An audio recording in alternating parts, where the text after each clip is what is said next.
Hello and welcome back to ELT Under the Covers. We have a new episode and a new guest today, but first introductions. I'm Neil of Team Teacher, and I'm joined today by the riotous, raunchy Rich and the lady, or is that me? That's My name's Crispy Chris. I thought we established this. It keeps flip-flopping around, right?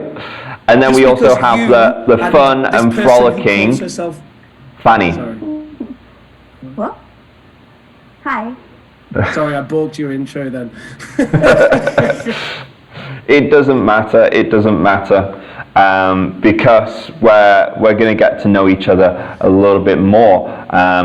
So in this episode, we as English language teaching professionals, we are going to be reacting to teaching scenarios, teaching clips, giving the good, the bad of the teaching within those clips. But the focus of today is actually on kindergarten. And one of the other halves of Team Teacher, Fanny Teacher, has quite a little bit of experience with teaching kindergarten. Is that right, Fanny? Yes, it is. It's true. I've had more of my teaching experience with younger kids in the kindergarten age range. I think it's I tend to get those classes because I'm a female teacher, and generally younger kids are given to female teachers, so that's where my experience is. And I do a lot of private classes with young kids. Generally, there are about maybe 3 to 5 students in each of these classes, so I get to spend a lot more time dedicated to them instead of a big general class.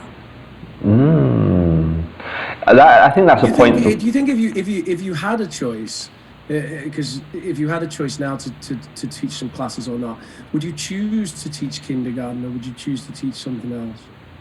I would actually choose to teach kindergarten. One of the reasons being that I am not very big in stature. So I feel like if I teach younger kids who are smaller than me, then I will look bigger and therefore more authoritative. That's one way of looking at it. Yeah, because I've had taught older kids, and they are generally taller than me. So I would have to assert myself a lot more, and I tend to be a bit more strict with the older kids because I felt like I needed to be more authoritative. But with the younger kids, I felt a little bit more free, that I can be more fun. Yeah. Oh. And generally, the kids they actually listen a lot better.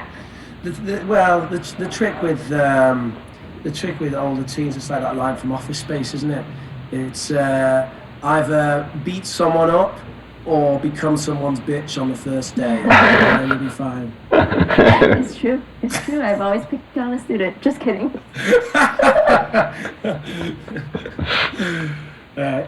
Yes, we tell jokes on this podcast. Not everything is disclaimer. Do not follow something you perceive to be advice, which is definitely a joke. Yes, this is not advice. This is just teacher humor. Teacher humor. Yeah. Teacher humor. This is what. By the way, this is our new sponsor, Coca-Cola. You may have heard of them.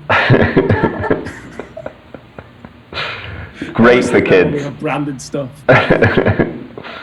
So today we're going deep into kindergarten, but we're kind of starting off with something of a little bit more of a silly, fun side. We're going to be looking at a movie, Kindergarten Cop, where Arnold Schwarzenegger is an undercover cop that goes undercover in a kindergarten. I can't quite remember why that would be have to go undercover in a kindergarten, but that's the scenario, and we're going to look at some clips. Are you saying that this is not going to be an exemplar of how to teach in kindergarten? Possibly, but you never know. You never know. You never know, because we've looked at stuff before and we've jokingly said, oh, it's just going to be, you know, a bit of fun, and then we're like, hold on, like when we watched Harry Potter, and we're like, oh, actually, That's true. the teaching is actually not, is pretty good. You know, kindergarten is like the ocean. You don't want to turn your back on it. It's Dun true. dun dun. Okay. Don't worry. Everything is under control. No. We've all had that scenario.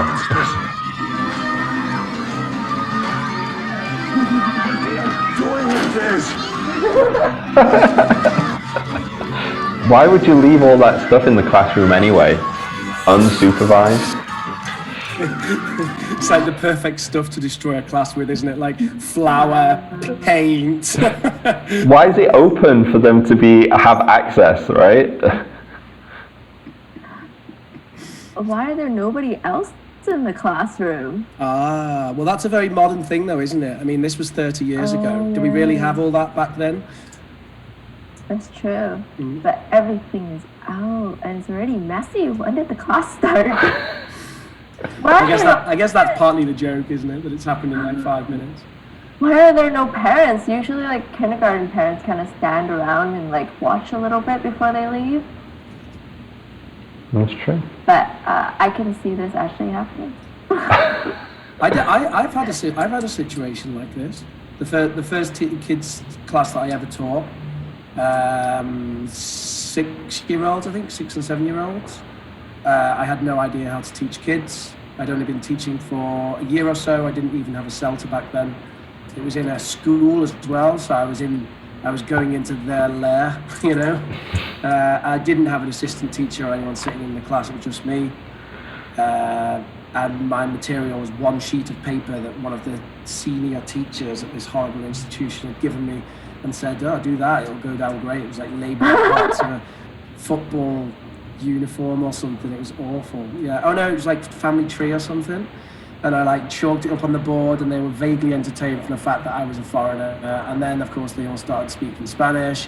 And then they literally just started doing whatever they wanted because they realized that I had like zero idea how to control them, interact with them, get their attention, like make them understand what I was even wanted them to do, you know. And there was like, there was I think I've told you this story before. It was in your interview. There was this one kid with his eyes like popping out of his head. And was it? Yeah. And he was like walking around the classroom like this, like just because he was just going into like crazy mode, right? He was like, this is now my little playground because this teacher was going in. And I'm like, sit down, stop doing that. And he's just like, and then this other kid like he's having an argument with these girls or something. He just grabs the pencil case and throws it out the window, and I'm just like, oh Jesus Christ. So yeah. You were traumatized from that, right? I was. I didn't teach young learners for another like 3 years. They're after little that. monsters. Yeah, that was it. But I mean, it's not their fault. It's the fact that that institution, which at the time was part of International House, just that, you know, they shouldn't have put an untrained teacher in that situation without TA, without preparation, knowing that that teacher had no experience with young learners. You know, it was ridiculous, really. Yeah. What did they think was going to happen? Yes. I think I don't know. maybe what's going to happen next in the clip would be what I would have thought would happen if that scenario that you played out would do.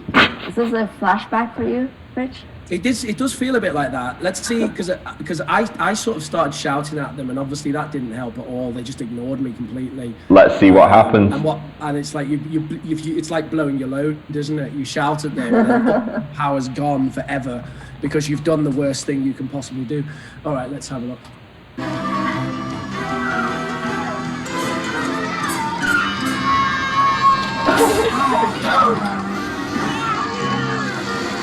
Taking him out.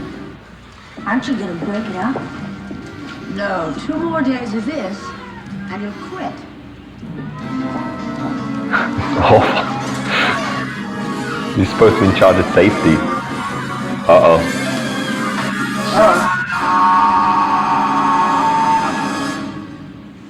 Shut up! Shut up! What, is that how it went down? More or less. Well, let's see what they do next, and then I'll tell you. Oh, they're gonna cry. Don't start this. Because it's scary. Oh no. I feel like it's...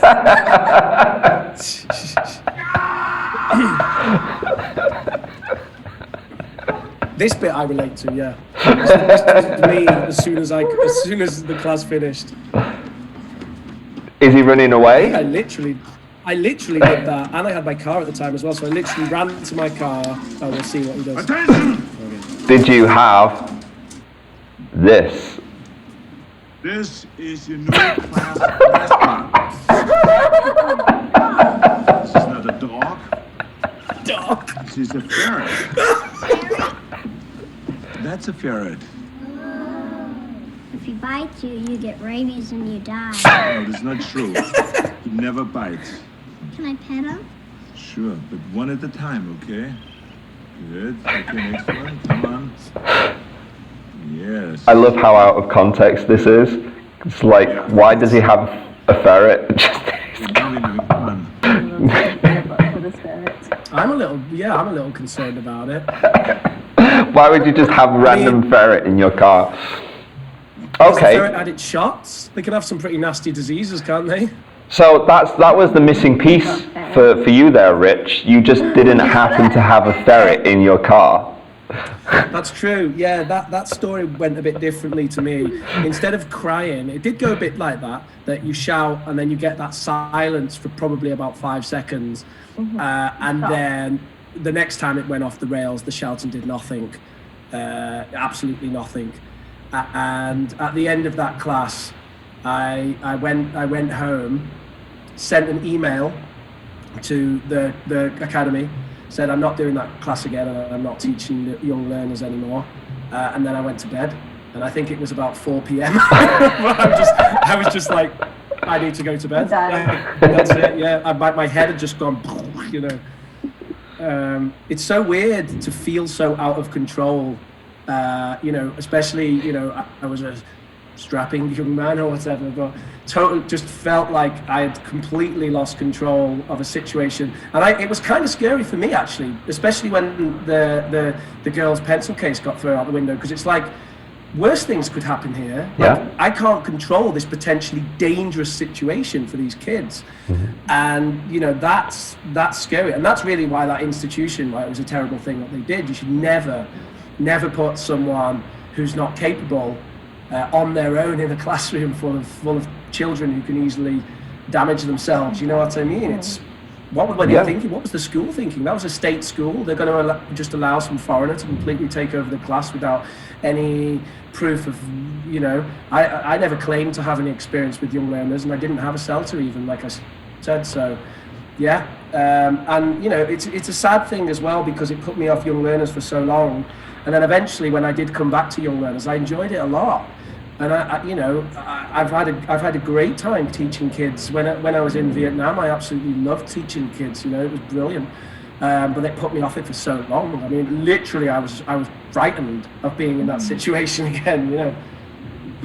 Yeah, I mean, you have a duty of care. First and foremost, as a teacher, you have to make sure that the classroom environment is a safe environment. You know, that you need to have control, because if you don't, then bad things can happen. That you might get hurt. They didn't even tell us about that, Neil. I didn't know there was such a thing as a duty of care back then.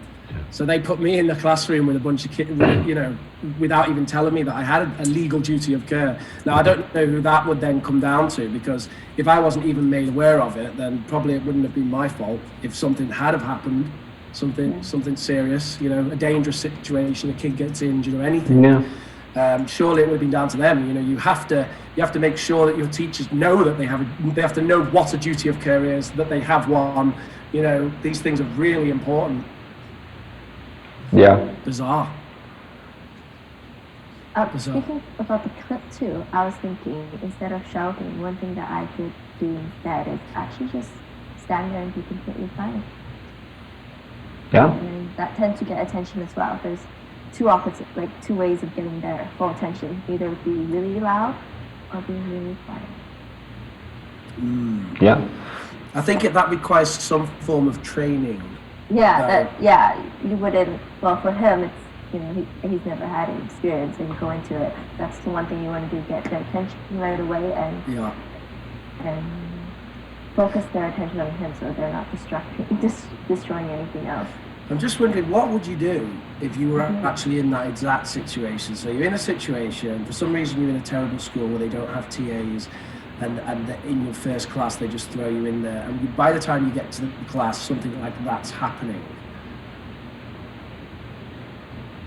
I think I would take a deep breath first, go in there, stand in there, kind of look around, kind of assess the situation, like which one is the most dangerous, and then kind of get their attention in some way, either through a song, which most kids like, some kind of dance, or like something that I can get them to imitate and like do together. I don't know if you've seen, but like I remember as a kid when this teacher wanted us to be quiet because they have some kind of announcement. They put their hands up and put their finger to their lips. They don't say anything.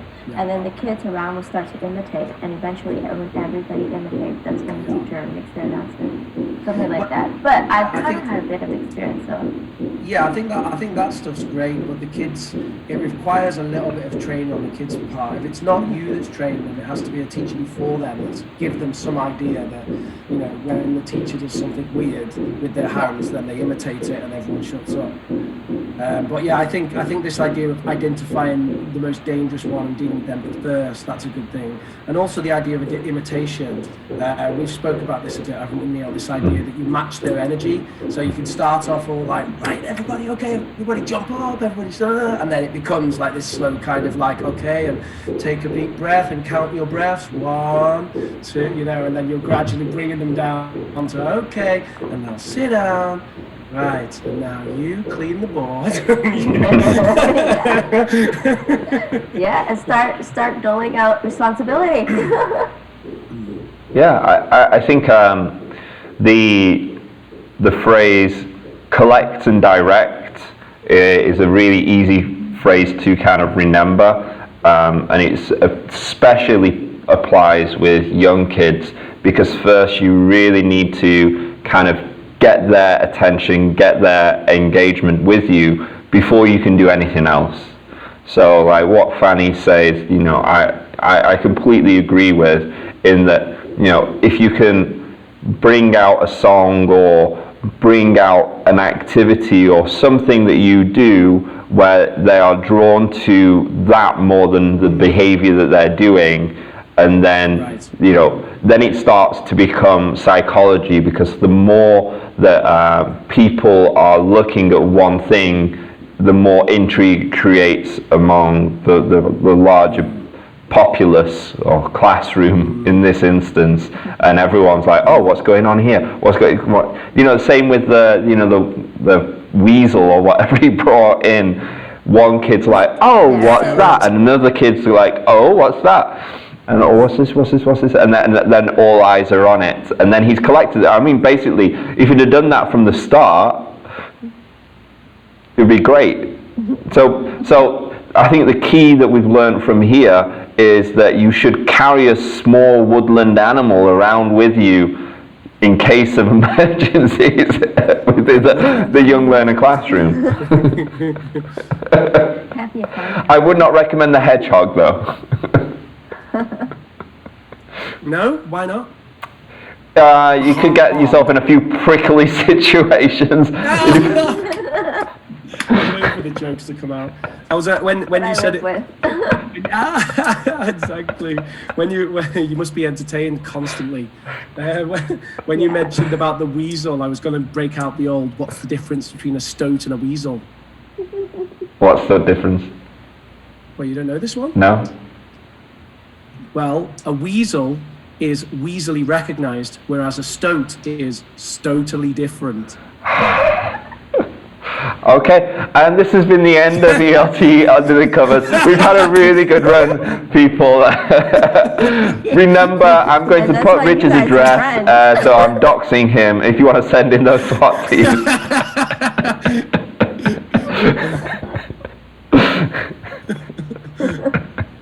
All right, great.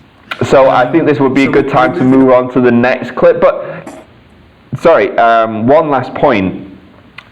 Him bringing stuff in like that, realia, is a great way to engage kids.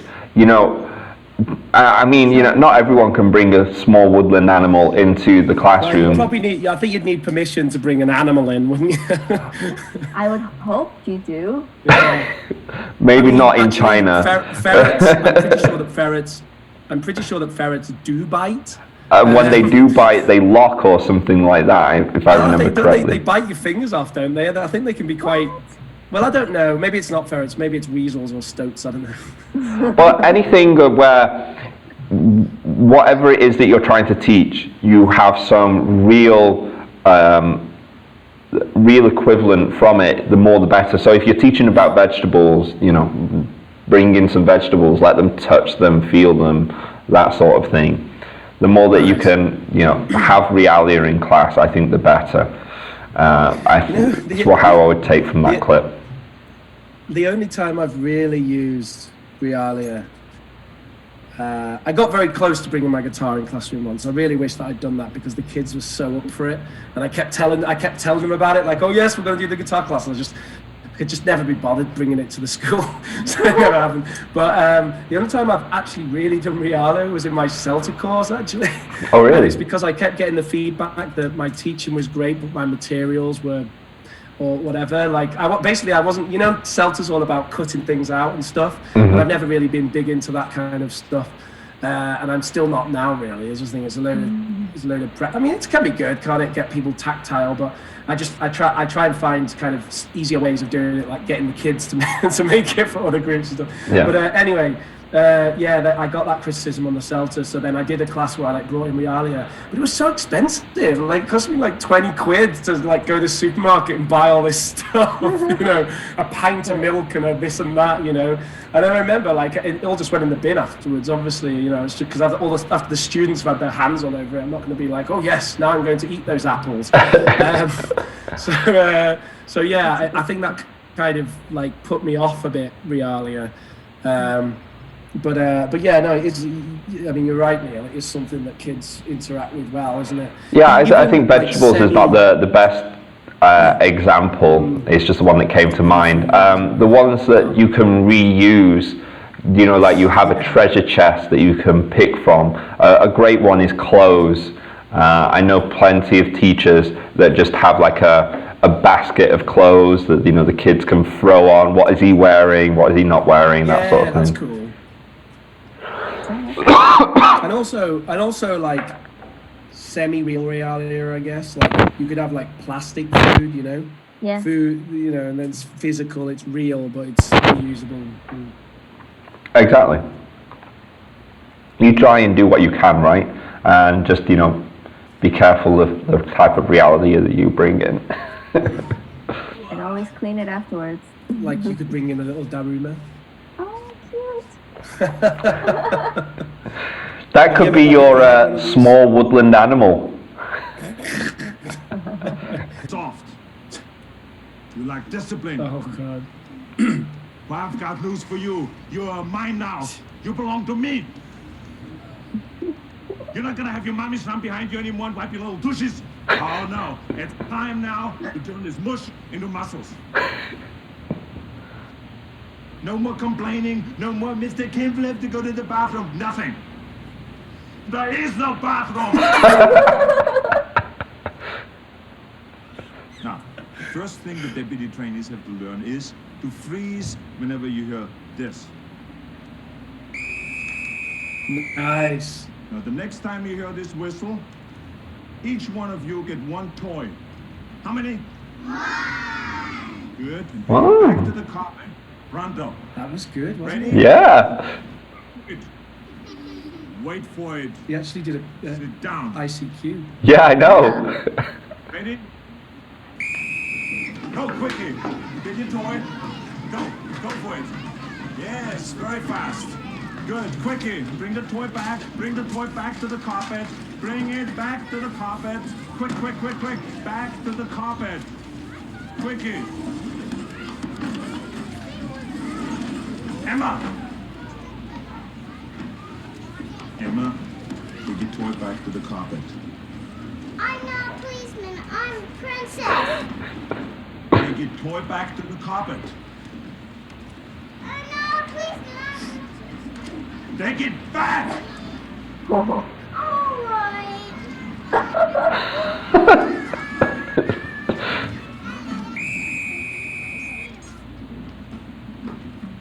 Very good.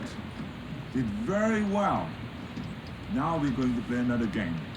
When you heard 2 whistle blows, each one of you take your toy back where you got it from and come right back to the carpet. How many whistle blows? 2. Good. Ready? Go! Come on. Come right back to the carpet. It works. This is great. I'm gonna have to use that as a meme. Very good deputies. Your sheriff is proud of you. Kids like praises. Yeah. Yeah. Oh, that was the white supremacist symbol, wasn't it? 1, 2, 3, 4. 1, 2, 3, 4. 1, 2, 3, 4. 1, 2, 3.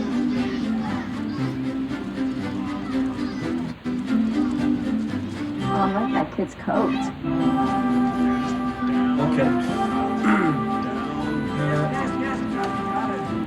Any comments so far? Oh, it's actually not bad. Yeah, man. No, not bad at all. It actually. Engaged though? Oh, go ahead, Fanny. Yeah, sorry, go. I was saying he like told them the directions and then asked them if they understood it and practiced it and he monitored it and yeah. I thought it was really good actually.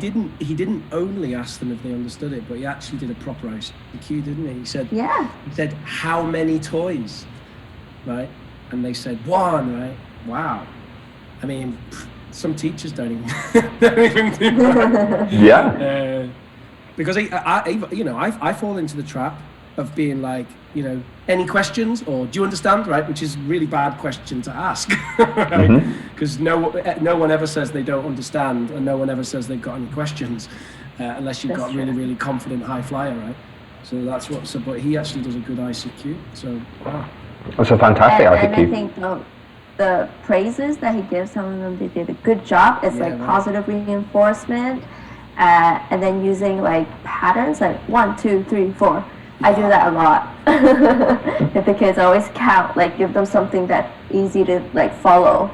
It's like numbers, so easy. It's funny because when he's doing this stuff here, it reminds me of your classes, Fanny, because I know that you do a lot of your focus, especially initially when you first have a new class, is getting them into a routine, and I know you do lots of lining up and getting them to do 1, 2, 3, and doing these sort of routines or activities that help you kind of like reduce your time in the class and make it a little bit more efficient, so you've got more time with activities. And I'll put links to, we've got a video on Team Teacher with Fanny teaching kindergarten, so you can see. But do you care to kind of elaborate on that a little bit? And so whenever I go into a classroom, I always do like 1, what do they do? Like I give them a number and an action so that they know if I say the number, that's what they do. But I also make it a game. Like so, if I shout a random number and they just have to do the action. So like number 1, stand up. Number 2, sit down. Number 3, put your hand up. And number 4, line up. And I usually, right now when we teach, we have PowerPoint, so I always put the number and the action and the word on the screen so that they know what it is. So even if they don't understand that language, they can see the action, and I also demonstrate it. But yeah, and then I make it a game so that just kind of hammer into their head what number 1 means, number 2, number 3, and number 4. And it kind of sets up the whole class that they're listening. I can see that they're listening, makes it a bit more fun instead of being like very drill sergeant like. But yeah, that's what he's kind of doing, and I appreciate it. Yeah, routine training, isn't it? Something. Yeah, we're actually, they're just soldiers. Yeah, right. And I found it interesting, going back to what you said about the praise, because, kids are not particularly real actors, are they? They're basically just kids, Okay, they might have some idea of how to be an actor, but they're kids, right? You can see the kids in that shot actually are made up. You know what I mean? Like, and kids, a 6-year-old cannot act made up, right? They could just be made up. So they are made. They're having a little moment there with Arnold Schwarzenegger, I think. And the way that he praises them and says, "You're all good little sheriffs" or whatever. Mm-hmm. Yeah, they're totally into it. Moving on to the more critical side, and maybe this is also a kind of a Days Gone By thing, but this idea of quickly, go, with all of the big hard wooden tables that they're like running through at super high speed. That's definitely waiting for like a kid to like crack their head open on a table corner, isn't it? Yeah. I don't think the quickly thing would be something that I'd use personally in that situation. That's a good point. Probably be like, watch where you're going. Yeah, give each right. other space. Don't bump into each other. Yeah, it'd probably be a bit more Don't like... run. Yeah, walk calmly to the toy. Take your one toy. Yeah. No running. Yeah, exactly. Yeah, that sounds right. Also, like, if it's a class full of so many people, you probably want to do like, when you go to weddings and you have buffets and they call out table numbers, so you don't have everybody rushing to the same area at the same time to prevent injuries. That might be an option to do instead, like have the kids section A, section B, section C, and D, break them up with the bigger classes. And to be on Mr. Kimble's side a little bit, he did go from the students. They were sat on their tables and chairs, and when they returned to the carpet. Yes, that's right. As well. So if I agree more with your point if they were returning to the tables and chairs, but they were just going to sit down on the carpet. So I mean, it's still not great to be, because they were crowding around and running and stuff. But at least they were going back to an open space. Yeah. But I'm actually surprised none of the kids kind of hit each other when they're all running to get the toys all in the same spot. Probably did. With elbows and knees. Right.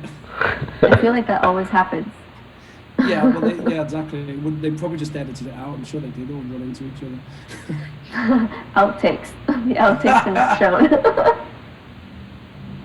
You have to see like the DVD extras interviews with Arnold Schwarzenegger. Yes, there was these two kids and they ran in. I can't do his accent. They run into each other, break face, we don't use again. It sounds like Vladimir. Get your toy and then get to the chopper. Very good. Okay, should we see what we? I thought kindergarten was supposed to be like 3-year-olds. That's not what they are. No, they're like 6, I think. Yeah, in this film they seem like 6, right? Well, they're probably got older kids for younger. 6. Mm-hmm. Yeah, because you start school. Preschool is like 5. Mm-hmm. Oh, okay. 4 and 5, I think. I think 1 or 2. Yeah, and then kindergarten is like 5 and 6-year-olds. Oh, I totally didn't realize that. Yeah. Oh, okay. I thought kindergarten was like super young, but no, it's like the start of school then in a way, isn't it? They do daycare, preschool, and then kindergarten. Right, okay. But it kind of gets put under the umbrella kindergarten term often. But 6, isn't that grade 1? Well, 6 and 7. Yeah. You know how like kids. So grade 1 comes after kindergarten. Yeah. Ah, right, okay. Because normally it starts in the summer, right? The new year. Right, yeah. All right, marvelous. Are we moving on? Yes, let's see.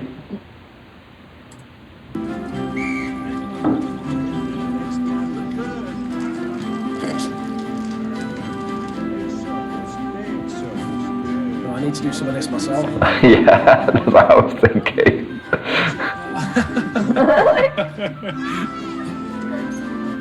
Physical activities is good for kids. It's just good for everyone, really, isn't it? But yeah, it does work. Whoa, I'm impressed. I can't never do that. It's because kids can actually do it, whereas when you make adults do it, they haven't done it for a few months. They're just like,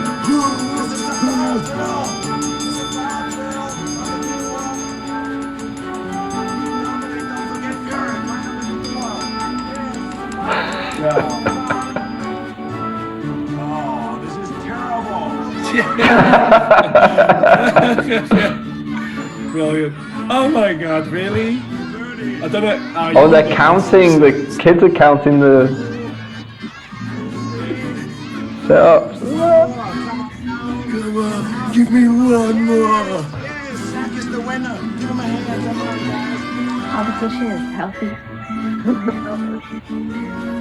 Oh, you get to be the ferret holder.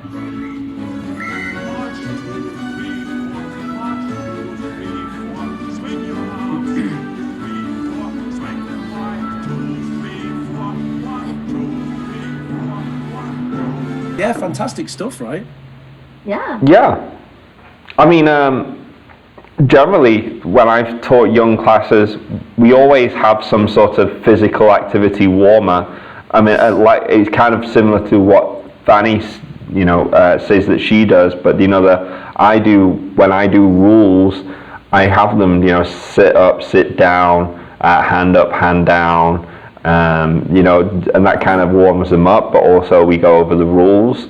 And I think the more that you can engage kids physically, the better. Plus, any exercise is going to be good for learning, because the more physically fit you are, the easier it is to learn. Your body's more prepared.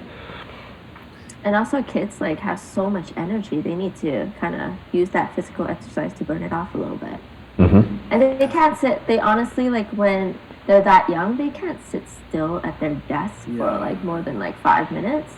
Mm-hmm. They have to be up and down. And if your activity can be physical and they don't have to be sitting down doing anything, all the better. Instead of writing the alphabet, sometimes maybe make them act like the alphabet A, Y, that's a little bit more fun to learn alphabet kind of thing. Yeah, and as a good teacher, you should be keeping that in mind and planning activities around that, especially with your flow. You're going, oh, okay, so they've been reading or they've been writing for 5 minutes. Now's a good time to do a stirrer, and we'll get them up and moving around for 5 minutes, and then we'll go back and we'll do a settler activity. So you're the one that's directing that flow of energy. And I think that's a really a concept that when you're teaching younger kids, you should really kind of ingrain and think about with your lessons, is to be the one that's controlling that energy, not reacting to it, putting out those fires. Yeah. And I kind of like a little bit of competition that he put the kids in, and teamwork. I think those are both really good ideas to kind of get them to encourage each other. And I think that prize after the sit-ups, is that sit-up, is to hold the ferret, right? That your wooden creature can also be a prize. Sounds good. But I agree with that. I mean, with that activity, it could have been so easily just that the kids that were watching were just sat there passively watching, but while the other kids were doing the sit-ups, but they were counting the sit-ups that they were doing, so they were participating and keeping track. So the whole class was engaged. The whole class had a purpose within that activity, and I thought that was a smart setup. Yeah, I know this was all just kind of this is a general kindergarten class. It's not directed at English, but you can use that same principle with doing other stuff. It's a difference. I mean, at that age, isn't it basically the same thing? Yeah. Sort of. But they understand. They would understand like directions a bit more, I guess. Yeah. But yeah, I'm actually quite surprised how effective it was. Yeah, well, we weren't expecting it, were we? We thought it was going to be a bit of a joke, but we've actually, we've been surprised by the satirical comedy, which is showing some real things. Yeah. Fantastic. There's a couple of other things that I noticed that I wanted to bring up. With the fire drill, he's timing them and using a stopwatch. That is great to use in the classroom when you're doing activities, like you're wanting them to, maybe it would be a way to kind of, I don't know, spice an activity up that you've used a lot, or something you want to change up, like, doing some sort of choral drill or something. You time the amount of time that it takes for all kids to say it, or something like that. And additionally, this whole idea that he's introduced, and this is the thing that I think was better overall, is the idea that he introduced of they're all sheriffs, they're all his deputies. It's role playing, any sort of role playing. It's a narrative. Yeah, you got narrative. You're engaging the students' imagination. You're thinking. You're getting them to think. I mean, and it's a good way to modify already used lessons, or to, kind of change things up. Maybe you did something with a certain language structure previously. You can reuse that again, but role playing. Okay, now you're a robot and you're using this language, or now you're a sheriff and you're using this language. Now you're a, whatever, you're an alien. What does that look like? And they're engaging them and they're using those structures. I use it a lot, and I know Fanny's done that as well. But I really wanted to point that out, because role play at that age is fantastic, and it's a great little spice that you can add on to an activity that, especially stuff that gets a bit boring. Boring. No, I agree, and kind of reminds me of the previous clip when that little girl said, "I'm not a sheriff, I'm a princess." Yeah. It's like, you can always because the kids already kind of role play at home, so might as well bring that out to the classroom, make it a bit more fun. Yeah.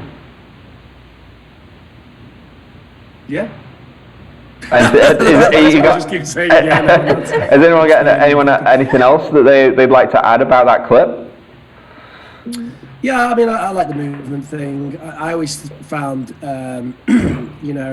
just this idea of back to the carpet, back to your seats, back to the car. Just even that kind of stuff. It's good for the kids. It gives them that. Bring them all in, give them their instructions, make sure they know what they're doing, and then off to their tables, and then,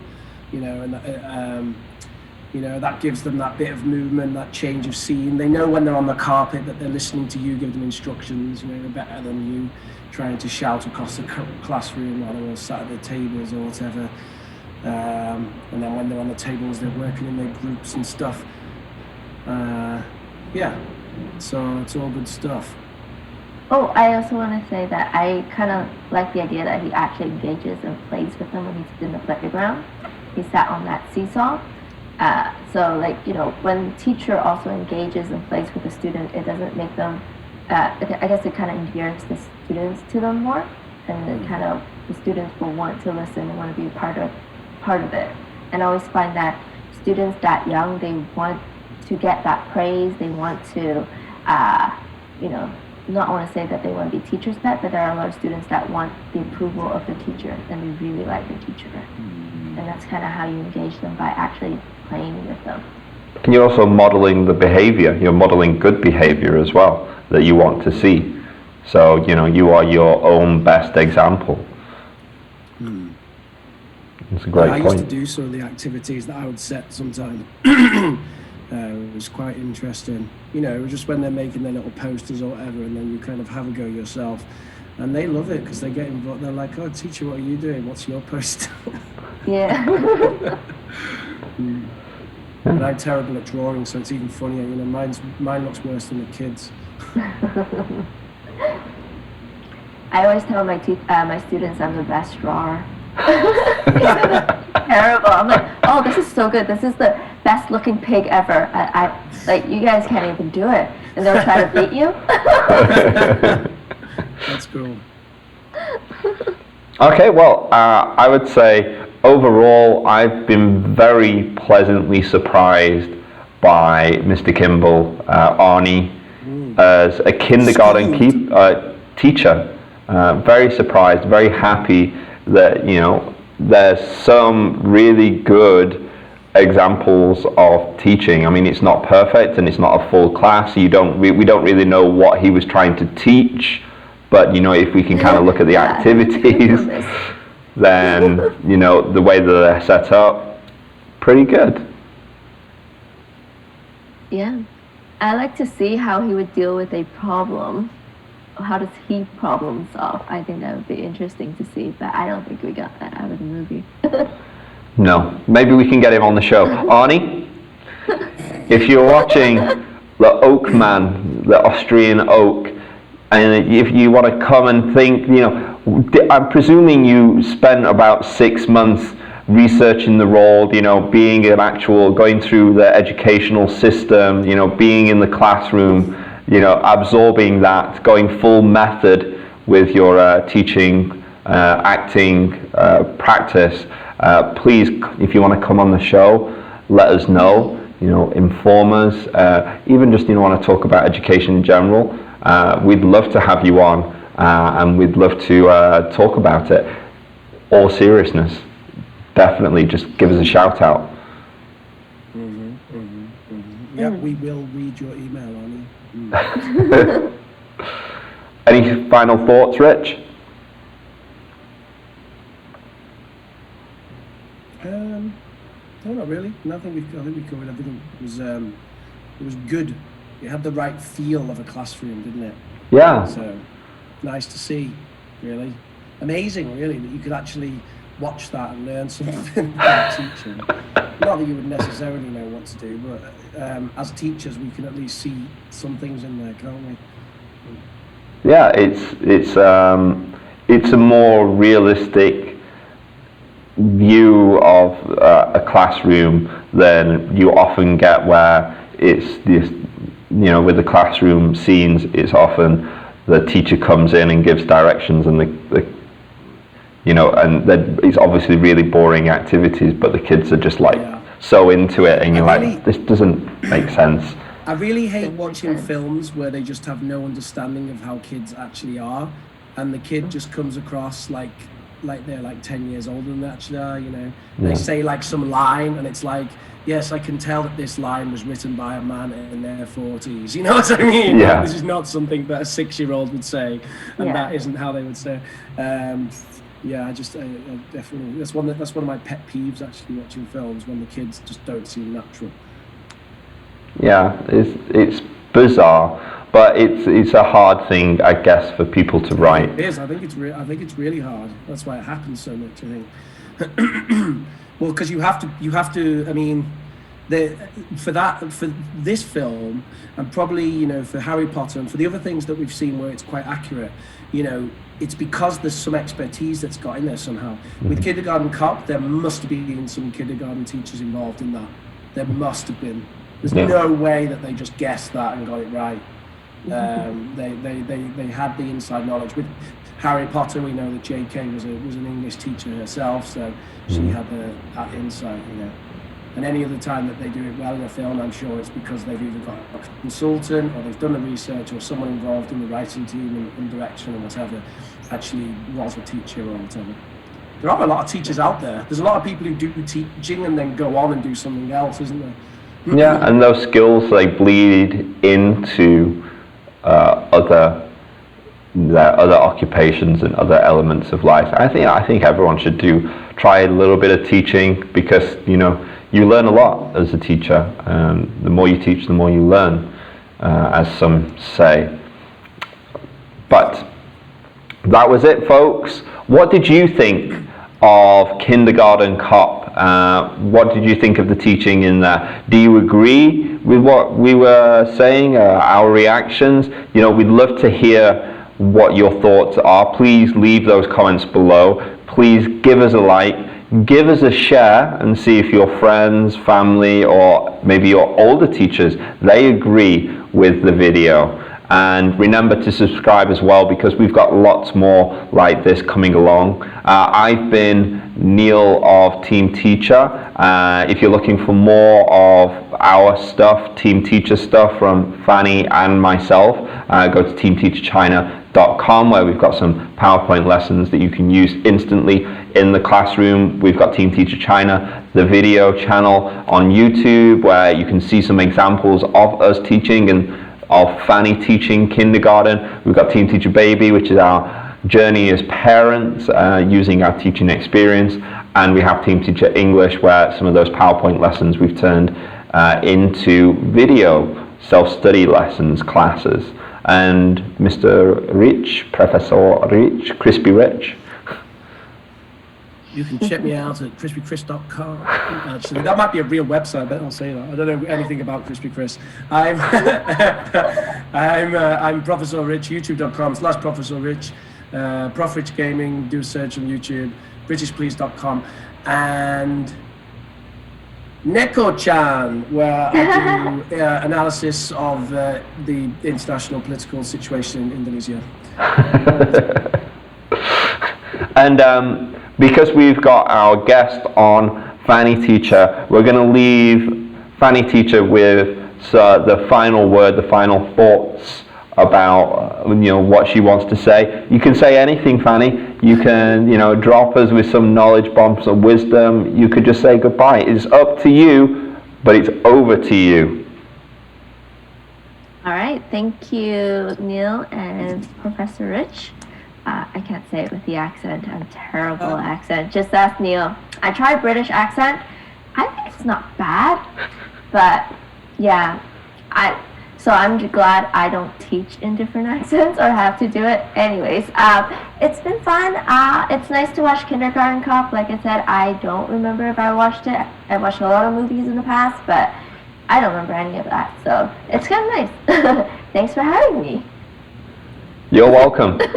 You're welcome. We'll love to have you on again soon. Bye-bye.